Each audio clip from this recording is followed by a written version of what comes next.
Olá pessoal, sejam todos muito bem-vindos aqui a mais uma aula nossa no LAC Concursos. Na nossa aula do dia de hoje, nós vamos entender junto com você aquilo que nós chamamos de resultado do setor público. Lembre-se que quando nós estamos falando de resultado do setor público, nós estamos falando do resultado das contas públicas, da maneira como nós vamos mensurar esse resultado. Então, para nós começarmos aí o nosso bate-papo, primeiro a gente tem que lembrar os nossos conceitos lá de superávit e de déficit. Então, vamos lá, vamos dar uma olhadinha nessa questão. Então, vamos lá, né? Primeiro, né, nós estamos analisando aqui o que nós chamamos de resultado do setor público.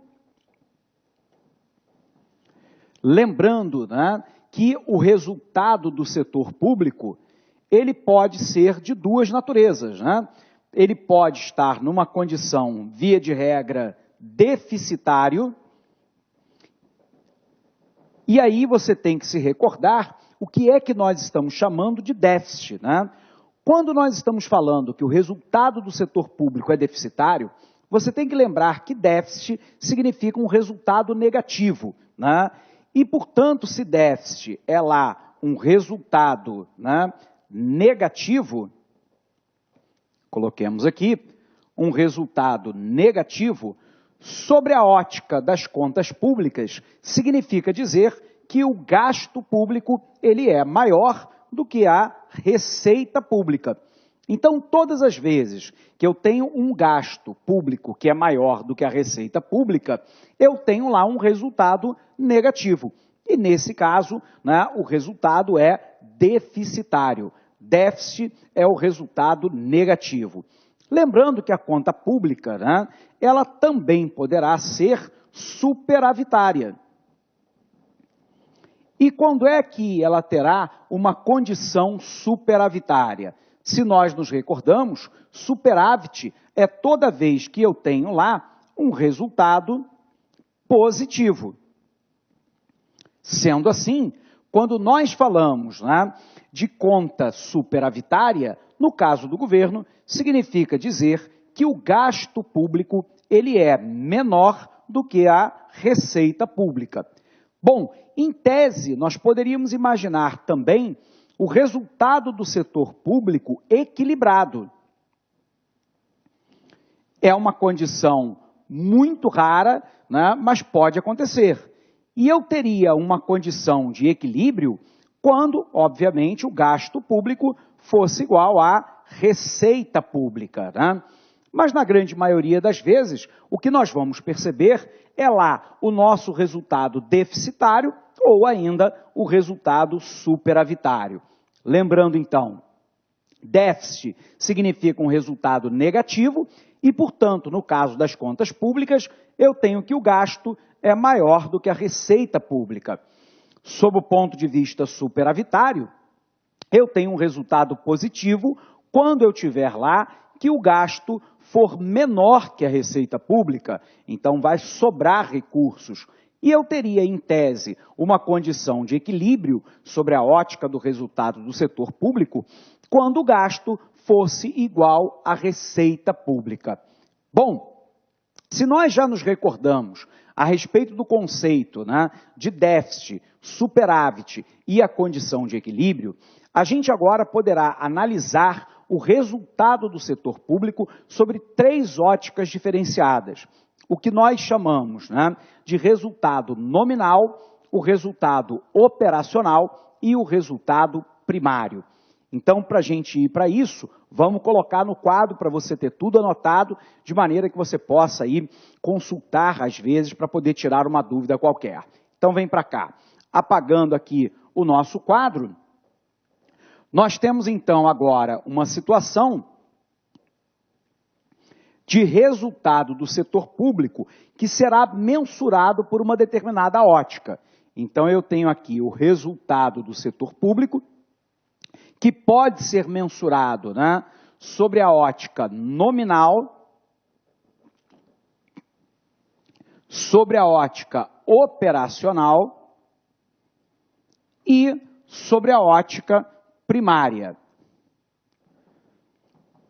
Então, o resultado do setor público nominal será exatamente igual à diferença entre todas as receitas e despesas financeiras e não financeiras.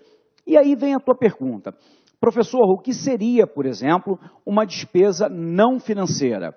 Uma despesa não financeira seria aquela relacionada, por exemplo, ao pagamento do custeio da máquina pública, o que significa dizer, né, os gastos correntes, com o pagamento, por exemplo, do funcionalismo público, todos os equipamentos, materiais e ferramentas que esse funcionalismo precisa para trabalhar, e mais os investimentos públicos que seriam realizados, como, por exemplo, a modernização de portos, aeroportos, estradas, construção de ferrovias, centrais elétricas ou coisa que o valha. Sendo assim, o resultado nominal é simplesmente a diferença entre, né, tudo aquilo que o governo tem de receita, tudo aquilo que ele tem de despesa, inclusos aí toda receita e despesa financeira e não financeira. Porém, observe que o Brasil, até um período relativamente recente, pelo menos até 1994, e durante praticamente toda a década de 1980, o Brasil viveu com um quadro que chegou a beirar a hiperinflação. Durante o governo Sarney, nós tivemos uma inflação que chegou a 84% ao mês. Óbvio que a inflação é o aumento generalizado do nível de preços dentro da economia. E a elevação desse nível geral de preços dentro da economia, ele distorce os preços relativos. Sendo assim, o Brasil tinha um problema. Quando ele ia calcular o resultado do setor público sobre a ótica nominal, tanto a receita pública quanto a despesa pública sofriam distorções em virtude da inflação.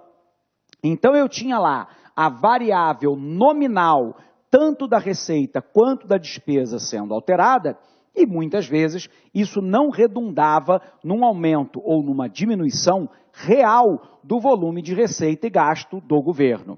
O governo brasileiro, então, negocia, junto ao Fundo Monetário Internacional, a criação de um outro conceito que nós chamamos de resultado operacional. O resultado operacional é igual ao resultado nominal menos a variação da inflação. Portanto, eu faço um expurgo do ímpeto inflacionário e menos a variação cambial. Isso porque, durante um longo período de tempo, o Brasil teve lá parte da sua dívida, sobretudo a dívida externa, né, atrelada à questão cambial. Óbvio que todas as vezes que, por exemplo, a moeda brasileira se depreciava, se desvalorizava, o Brasil tinha que dar uma quantidade maior de moeda local, no caso hoje reais, para comprar uma quantidade maior de dólares para poder fazer frente ao pagamento do principal e dos juros da dívida. Óbvio que o inverso também é verdadeiro. Todas as vezes que eu tinha lá, né, uma apreciação do real em relação ao dólar, uma valorização do real na nossa moeda local em relação ao dólar, a quantidade de reais que eu tinha que dar para comprar a mesma quantidade de dólar para fazer frente à dívida pública externa brasileira era menor. Portanto, a variação cambial, ela também altera o montante em termos de resultado, né, dentro do país, em moeda local. Sendo assim, o Brasil negociou a criação do resultado operacional, que é igual ao resultado nominal, menos a variação da inflação, menos a variação da correção cambial. Por um outro lado, eu tenho o resultado primário. O resultado primário é igual ao resultado nominal menos o pagamento dos juros da dívida, ou seja, do serviço da dívida. Bom, se nós temos então uma noção geral a respeito de resultado nominal, operacional e primário, nós precisamos agora colocar no quadro para você a definição de cada um deles. Tudo bem? Então vem para cá. Vamos apagar isso aqui para a gente poder compreender o que nós estamos falando, né? Então nós estamos analisando junto com você, né, o resultado do setor público e nós desejamos fazê-lo agora sobre a ótica nominal. Então, o que é o resultado nominal? É lá a diferença, né, entre toda a receita e toda a despesa pública, inclusos aí, né, a receita e a despesa financeira e a não financeira. Bom, se nós já entendemos o que é a despesa não financeira, temos que entender o que é a despesa financeira. Basicamente aí, o pagamento do principal e dos juros da dívida acumulada. Tudo isso diz respeito a uma despesa financeira. Lembrando que boa parte das pessoas pensa que o Brasil, ele apenas paga dívida principal e juros. Isso não é exatamente verdadeiro. O Brasil é credor de uma série de países latino-americanos e também da África. E, portanto, o Brasil também recebe o pagamento, né, de dívidas em relação a esses países. É claro que quando nós analisamos o resultado financeiro, nós vamos perceber que o Brasil é um devedor líquido, ou seja, o valor que ele paga é maior do que ele recebe em termos de receita financeira. Porém, né, é importante você perceber que o país também recebe, né, dessa conta. Então, o que é lá o nosso resultado nominal? O nosso resultado nominal é a diferença entre toda a receita e toda a despesa financeira e não financeira. Bom, mas aí você se pergunta, professor, qual é o problema desse raciocínio aqui, né? O problema é que esse raciocínio não leva em consideração dois elementos fundamentais, né? Primeiro, não leva em consideração o fenômeno da inflação,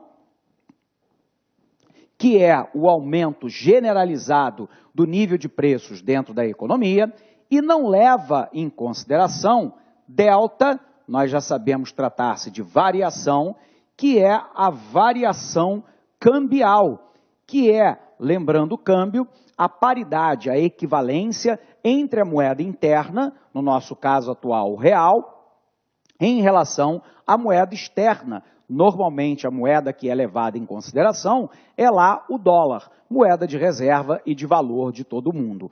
Então o problema do resultado nominal é que ao não levar em consideração a variação da inflação e a variação cambial, esse resultado aqui acaba sendo de alguma forma maculado, ele acaba não sendo um resultado correto, em virtude do fato das alterações provocadas pela inflação e pelo câmbio. Observe que dentro de um quadro inflacionário, o resultado nominal é um resultado distorcido.